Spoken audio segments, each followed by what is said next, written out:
Hey everyone, Tin Man here, back with part 4 of the big update preview for Dota Underlords, and this one is my favorite one by far. We're going to see 2 new heroes today and a brand new jail mechanic, which it's awesome. I really love it. So first, the new heroes, Io. Io is a primordial druid at tier 3, so kind of a mid-game kind of hero.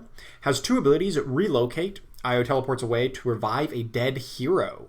Io and the hero return with full health and are purged of negative effects. Now that sounds insane, but let's see the other ability. Tether. Io tethers to the nearest allied unit and pulls itself towards it. Io and the tethered unit gain attack speed and damage reduction. The tether will break if they are moved far apart. So pretty similar to how Io works in Dota, tethering to a unit. And then this Relocate, presumably that's the cast ability, and tether is probably a passive effect or like an always active type effect. And then Relocate would be the active once Io gets enough mana. Now that is a ridiculously strong power to revive a dead hero. Like, just imagine if you have like a Tide Hunter in your build and he gets his Ravage off right at the start, and then he dies quickly because everyone's targeting him. And then Io is kind of hanging in the back, maybe tethering to one of your backline DPS, and then cast Relocate, bam, you got a brand new full health Tide Hunter. Maybe he's got a Refresher Orb or some other big item. Could also bring back, another big damage dealer. If, say, an assassin got a lucky jump and killed off your big damage dealer, Io can solve a lot of those problems. So presumably Io is not going to do a whole lot of damage on its own or be very useful outside of that. So maybe earlier on in the game, Io won't be that useful whenever everybody on your team really needs to pull their own weight.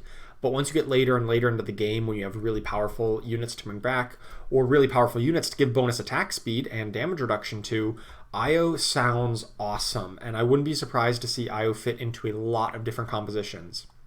The tags on Io, not so appealing.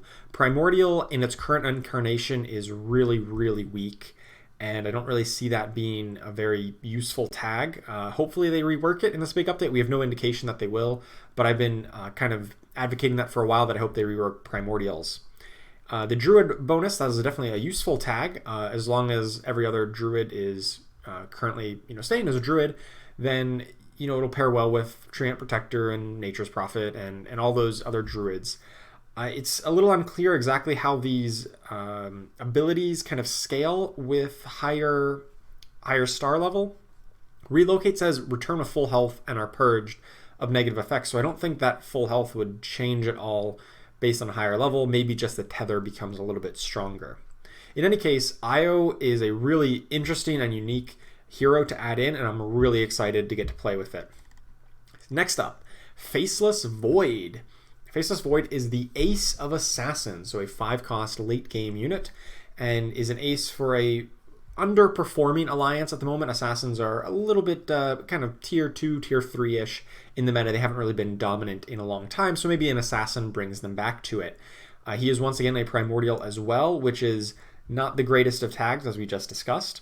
But let's check out his Ace of Assassins ability. Allied assassins have a chance to dodge attacks by jumping backwards in time, fully avoiding both physical and magical damage. Now, I've been saying this for a long time. Assassins are too vulnerable, too squishy. They take too much damage, have no defensive capabilities based on the amount of attack damage and damage output they have. Like, they're a glass cannon, but they just don't have enough cannon part. They're just much more glass, and their damage output isn't enough to justify how vulnerable they are. So this ace effect absolutely should help solve that. It's kind of like a knight's effect, like a percentage reduction, if you look at it that way, although it'll kind of be in bigger chunks. Knights are very smooth damage reduction. Everything gets reduced by a percentage. Here, a percentage of things get reduced by 100%. So on the whole, it should be about the same, but it's kind of like evasion, where, if you evade the attack, you take nothing. If you don't, you take the full thing. But still a welcome addition to assassins.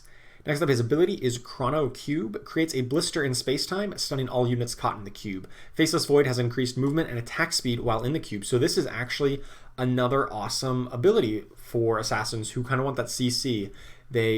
That's why Sand King was always a very good assassin, because his AoE stun effect was critical to ensure that your assassins can actually get their damage off before the opponent kind of turns on them and kills them off. So I'm really looking forward to playing Assassins with Faceless Void. He seems like the perfect addition, exactly what Assassins needed to become a bit more relevant in the late game again. Now for the next mechanic is the jail mechanic, and this is a great addition to the game, in my opinion. So even though Season 1 adds 12 new heroes to the roster, we've decided not to remove any beta season heroes, so any of the heroes you currently know. You might be asking yourself, won't this make it harder to rank up heroes? And I kind of touched on this in my last video, that as you add in more heroes to the pool, obviously the odds of finding any particular one goes down. So this is where the jail system comes in. Every 24 hours, a number of heroes will be removed from the pool. This system will make sure that when creating the list of heroes to ban, that all alliances will still be completed. So you're not going to like ban out every single knight or something like that. And that is amazing. Absolutely amazing. So it says every day between 8 and 12 heroes are going to be detained and cannot be hired from the shop. And despite that, the alliances will still be completable. Because this is a great addition to the game. Currently, one of the big complaints is the meta gets a little bit stale, and the constant buffing and nerfing every week that we've kind of been seeing over the past couple weeks is kind of an inefficient, kind of feels bad moment, way to shake up the meta, because it's like, oh, I took a week off the game, and suddenly the whole meta is different. I need to catch up, and that just feels horrible for everybody involved. Like, trying to keep up with an ever-changing meta, and then you're like, well, I don't really want to learn the meta. I'd rather just play what I know, and then you get crushed, and then you feel bad.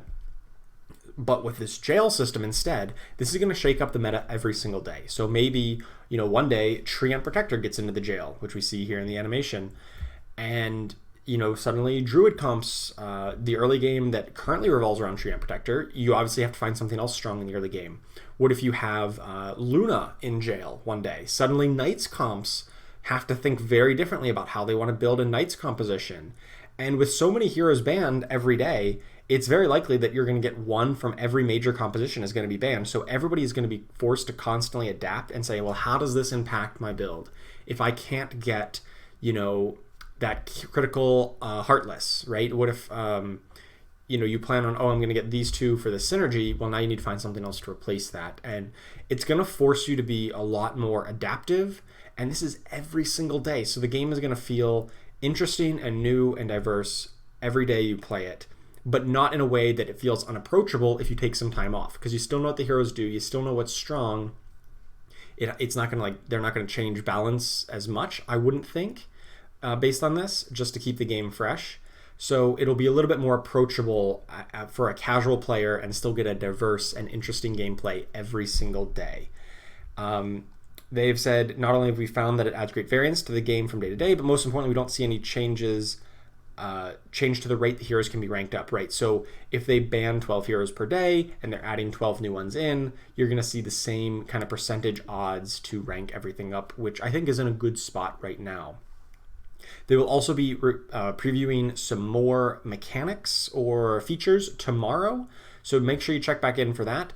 But it seems like we've gotten every one of the new heroes that we'll be seeing. So if your favorite hero didn't make the list, sorry about that, but there's still a lot of very awesome and interesting stuff to see. So I cannot wait to see what else they come up with, because this jail mechanic completely took me by surprise. I was not expecting it, but it's very much a welcome addition. So we'll see what they've got brewed up for us tomorrow. Thank you so much for watching, and I'll catch you then.